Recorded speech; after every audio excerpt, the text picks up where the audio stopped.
Minisynth is a simple to use yet versatile subtractive synthesizer that comes built into FL Studio Mobile. It is capable of a variety of sounds including bass, pads, leads and special effects.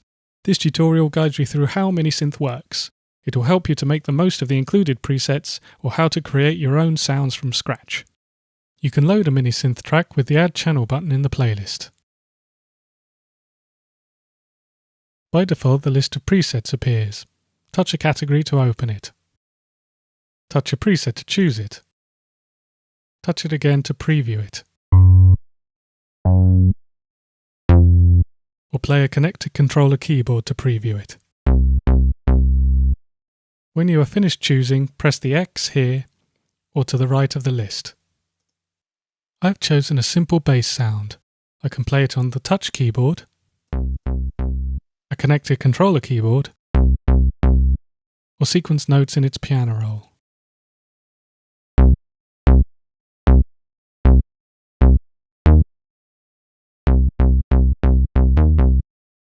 Press the arrow button here to open the rack and reveal the Minisynth interface. Here is where you can adjust the sound.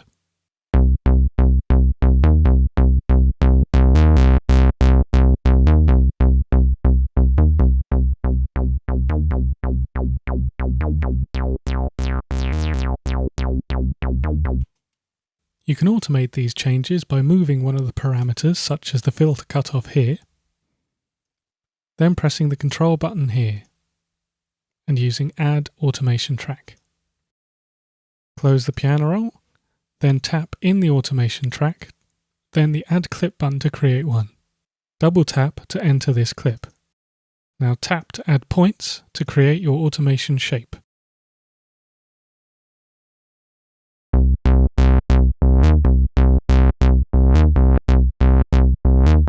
To remove the automation, close the editor, then tap and hold the clip and choose Delete. Back in the piano roll, I'm going to adjust the volume of different notes. If I drag this semicircle upwards, it reveals the velocity editor. Now you can change the individual velocity of each note.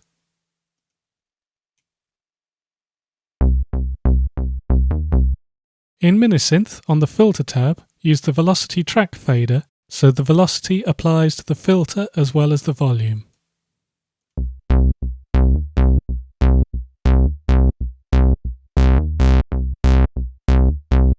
This can be handy to add variation to your part. Now I want to create a new sound instead of using a preset. Back in an empty project, I'm going to add a Minisynth, but instead of choosing a preset, I will tap to the right here. Now Minisynth is in its initialized state. I will open the rack and start to change the parameters to create my sound. Minisynth is organized into 6 tabs, each grouping a different set of parameters. The first is the oscillator. Here you can choose one of several different kinds of oscillator. The modifier parameter does something different depending on the oscillator kind you choose.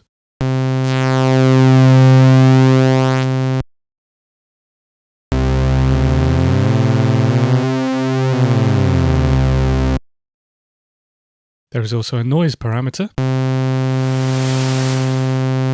and a transpose of plus and minus 12 semitones.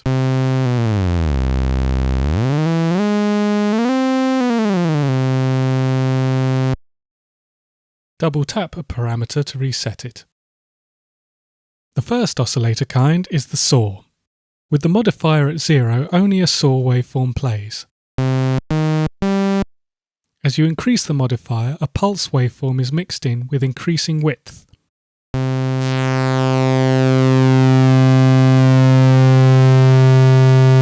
With the modifier at 50, it's a mix of a saw and a square wave.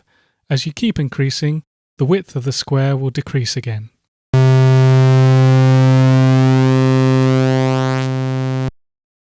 This can be useful for unusual combinations of shapes or pulse width modulation style effects.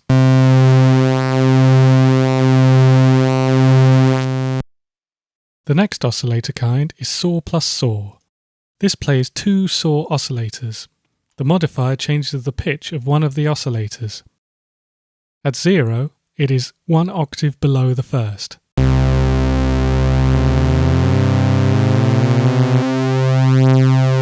At 50, they are close to each other's pitch. And at 100, it's one octave above. This is useful for octave style effects or fifth pad sound effects.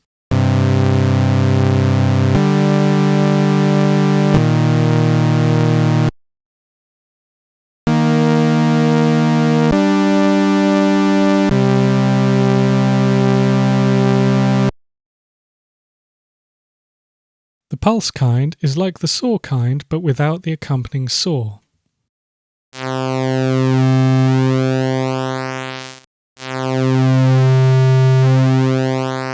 Again, this is useful for pulse width modulation style effects, but if you leave the modifier at 0, it allows you to just add noise by itself.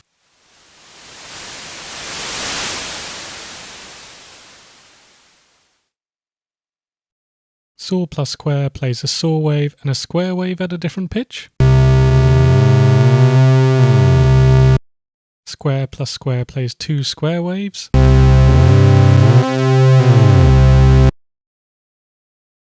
And the super saw is a special kind.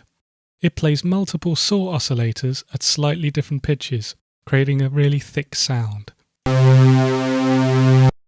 The modifier changes the difference in pitch between all the saw oscillators.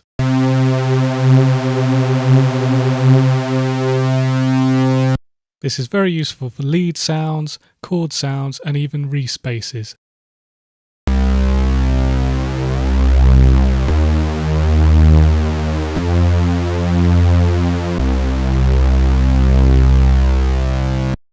The bell kind plays multiple saw waveforms. Its modifier shifts their phase in relation to each other, creating an effect similar to oscillator sync.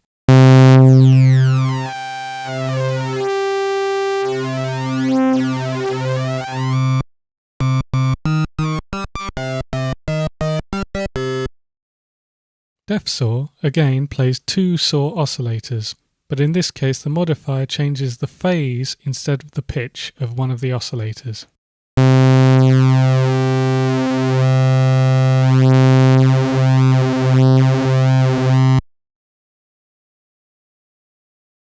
Spread octave plays multiple saw oscillators in different octaves. The modifier changes their pitch in relation to each other slightly for a chorusing effect.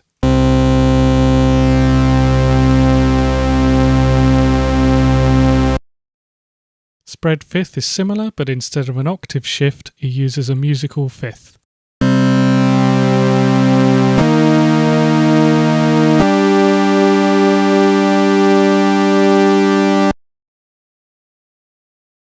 The filter tab has a resonant low-pass filter.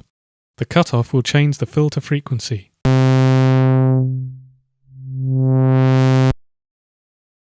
The resonance will increase the filter peak that follows the cutoff.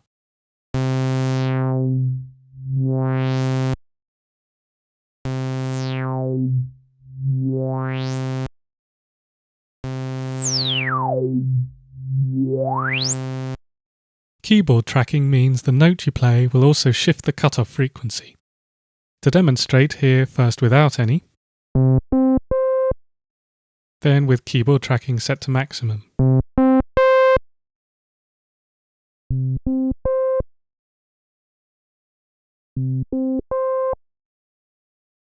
It is especially useful if you're playing notes across a large range on the keyboard, as it means each note has the same number of harmonics.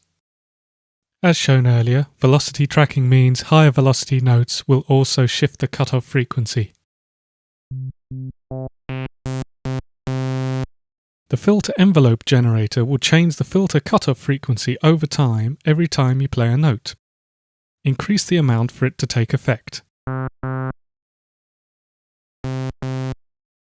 The attack is the onset. Higher values will have a slower onset.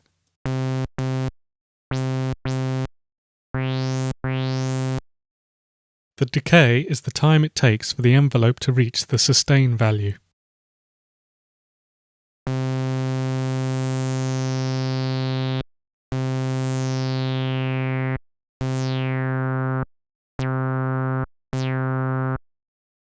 release time occurs after you let go of a note. I will come back to this as it only applies if you also have a long volume release envelope. A negative amount will invert the envelope shape. The LFO can automatically modulate the filter cutoff frequency, oscillator frequency, or modifier. Choose the target with the destination menu. First, I will choose the filter cutoff. Increase the amount here.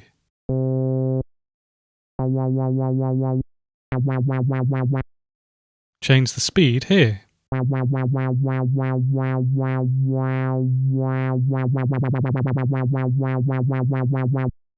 And the shape here.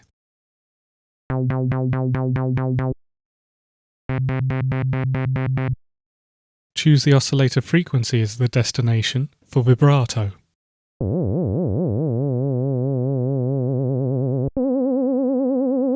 Set the destination as the modifier and the result will depend on the oscillator kind you are using. Here with the saw, for example.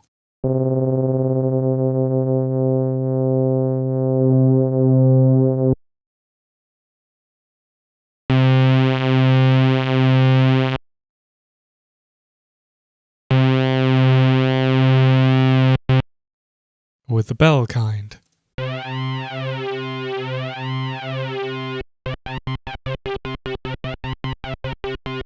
The LFO tab also holds the mod wheel settings. This applies to an external controller mod wheel, or if you resize the touch keyboard large enough, you can enable the controls here and use the mod control here. At the moment, the target is the filter, but you can also choose frequency and modifier again.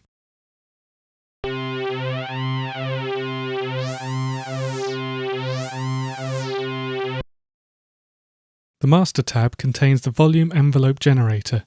Again, you can choose attack, decay, sustain and release. A longer attack will result in a slower onset of the sound, useful for pads.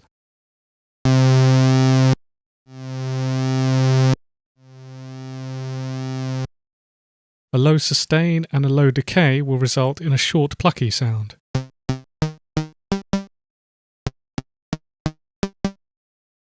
Increasing the release will mean after you let go of a note, the sound will continue.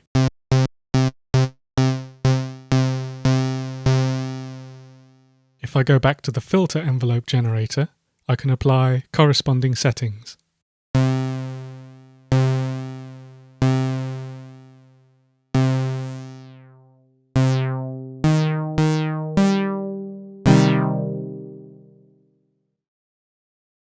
The Voices mode changes the way notes are played. In Poly mode, you can play as many notes at the same time as you need. For chords, for example, the slide parameter will add a pitch slide between each set of new notes.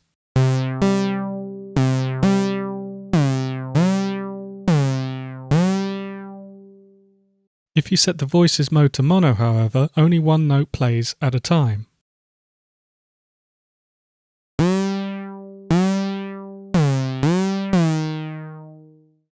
Lead mode is the same as mono, but the slide will only activate if you overlap two notes. This is effectively a legato mode, letting you choose only certain notes to slide, by overlapping them or not.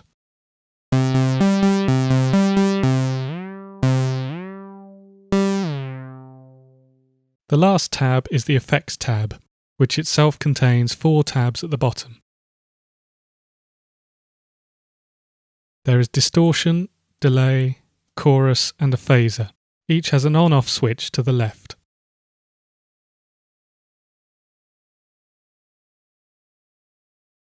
The distortion has drive, a form of saturation,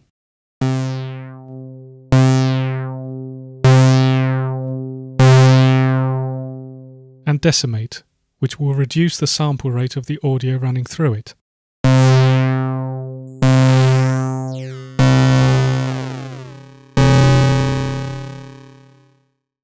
Use this with a high resonance for vowel-style effects.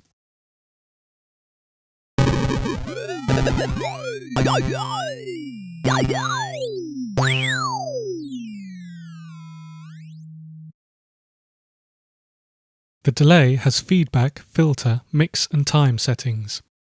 The feedback changes the number of delays you will hear.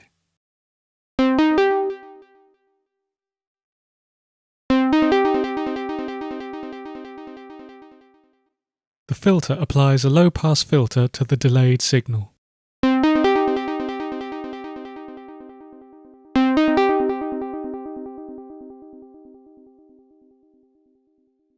The mix adjusts the balance between the dry, undelayed signal and the delayed signal.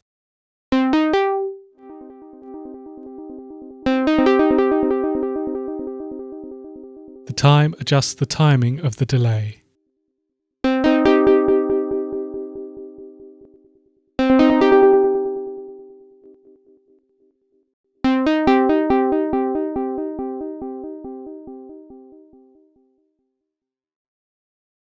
The chorus duplicates and pitch shifts the signal for a fuller sound.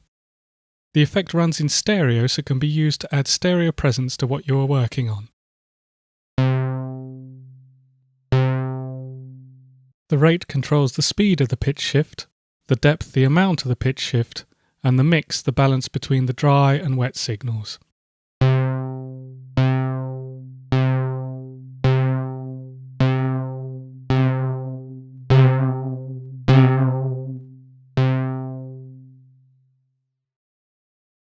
The phaser applies a comb filtering effect.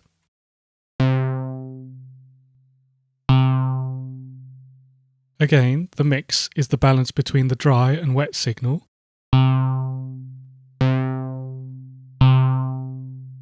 The frequency is the center point of the comb filtering.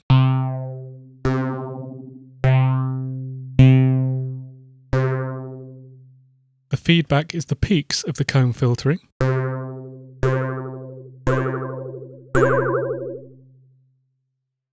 The width is the amount of modulation.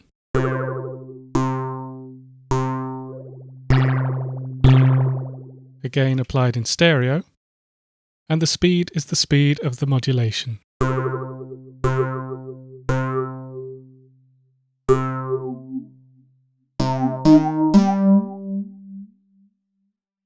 Now I'm going to create some typical sounds from scratch and put them together in a simple project.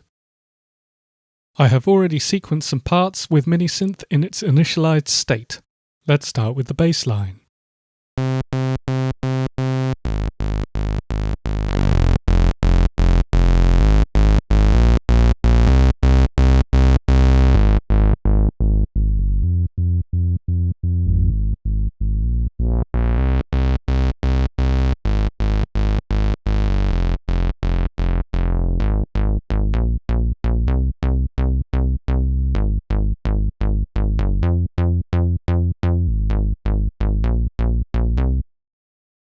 Let's add some pad chords.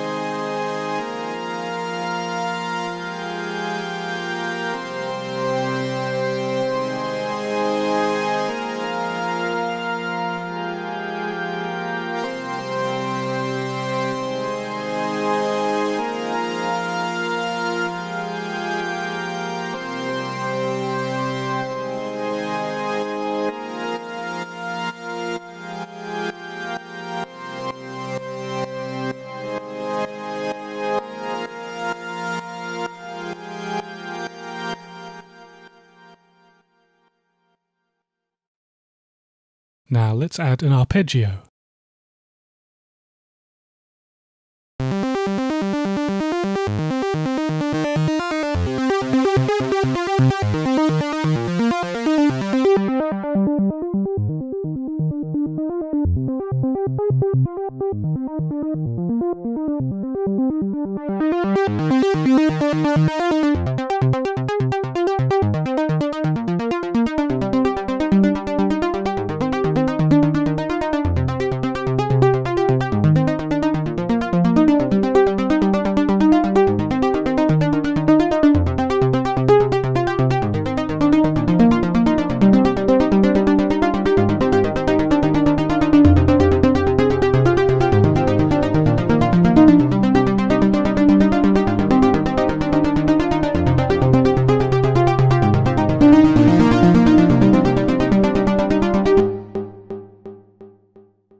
Let's add a sound effect.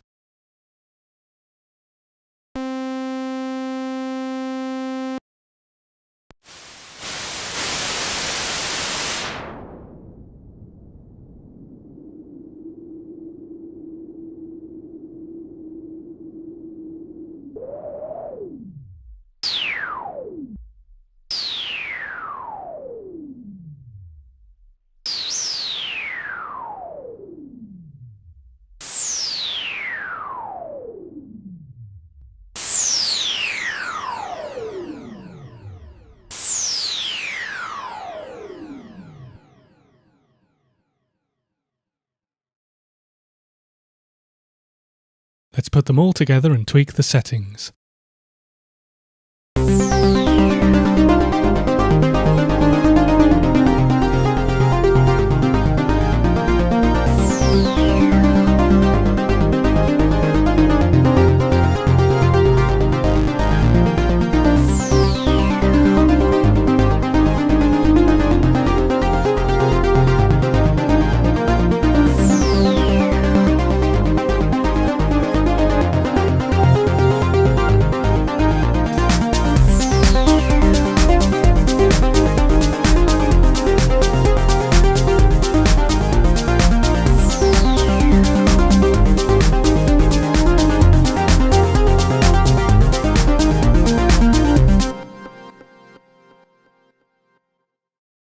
Minisynth also exists in the plugin version of FL Studio Mobile inside FL Studio 12 and as a standalone plugin. Thank you for watching this Minisynth tutorial.